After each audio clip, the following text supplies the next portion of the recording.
ناظرین کرام، آج میں آپ کو عید کے دن کا ایک ایسا وظیفہ بتاؤں گا جس سے انشاءاللہ العزیز آپ کو بھی فائدہ ہوگا اور آپ کے مرحومین جو اس دنیا سے چلے گئے ہیں رب ذوالجلال ان پر بھی رحم فرمائے گا۔ ناظرین کرام، رمضان کا مہینہ بہت ہی بابرکت مہینہ ہے۔ آپ صلی اللہ علیہ وآلہ وسلم نے ارشاد فرمایا، اگر کوئی شخص رمضان کے مہینے میں انتقال کرتا ہے تو اس کے اوپر عذاب نہیں ہوتا اور قبر میں اس سے سوال و جواب نہیں کیے جاتے، چاہے وہ کتنا بھی گناہگار بندہ کیوں نہ ہو۔ رمضان میں اس کا انتقال ہو جائے تو رمضان کے مہینے کی برکت اس کو یہ ملتی ہے کہ رمضان بھر نہ اس سے سوال و جواب ہوتے ہیں اور نہ ہی رمضان بھر اس پر عذاب نافذ کیا جاتا ہے۔ اور جیسا کہ حدیث پاک کا مفہوم ہے کہ قبر کے اندر مردے کے لیے جہنم کی کھڑکی کو کھول دیا جاتا ہے اور مردہ قبر کے اندر جہنم کی تپش کو محسوس کرتا ہے، تو جو گناہگار مردے ہوتے ہیں وہ اس طرح سے جہنم کے عذاب اور گرمی کو قبر کے اندر محسوس کرتے ہیں۔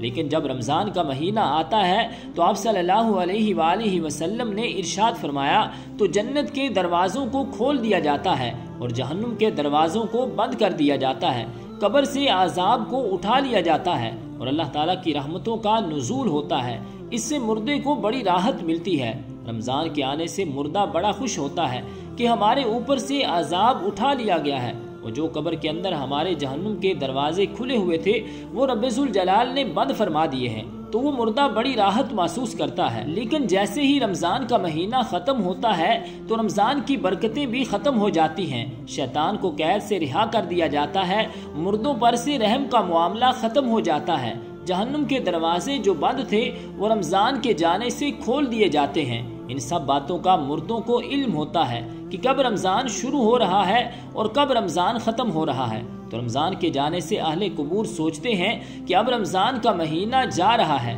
اور پھر عید جیسے ہی آئے گی اس کے بعد ہم پر عذاب کو پھر سے مسلط کر دیا جائے گا، جس کی وجہ سے وہ مردے بہت غمگین ہو جاتے ہیں اور روتے ہیں۔ رمضان بھر تو مرحومین کی عید ہوتی ہے کہ ان پر عذاب نہیں ہوتا۔ ہم لوگ رمضان کے آخری عشرے میں اور عید الفطر میں جب اپنی مغفرت کی دعائیں اللہ رب العالمین سے کرتے ہیں تو پھر ہمیں چاہیے کہ اپنے مرحومین کے لیے بھی زیادہ سے زیادہ ایصال ثواب کریں، اور صرف اپنے مرحومین کے لیے نہیں بلکہ تمام امت مسلمہ کے لیے مغفرت کی دعا کرنی چاہیے۔ تو ناظرین کرام، آئیے اب میں آپ کو ایسا وظیفہ بتاتا ہوں جس سے انشاءاللہ العزیز آپ کو بھی فائدہ ہوگا اور آپ کے مرحومین پر بھی رب ذوالجلال رحم و کرم کا معاملہ فرمائے گا۔ حضرت سیدنا ابو ہریرہ رضی اللہ تعالی عنہ ارشاد فرماتے ہیں کہ نبی کریم صلی اللہ علیہ وآلہ وسلم نے ارشاد فرمایا، جو میرا امتی سبحان اللہ و بحمدہ یہ تسبیح عید کے دن 300 مرتبہ پڑھ کر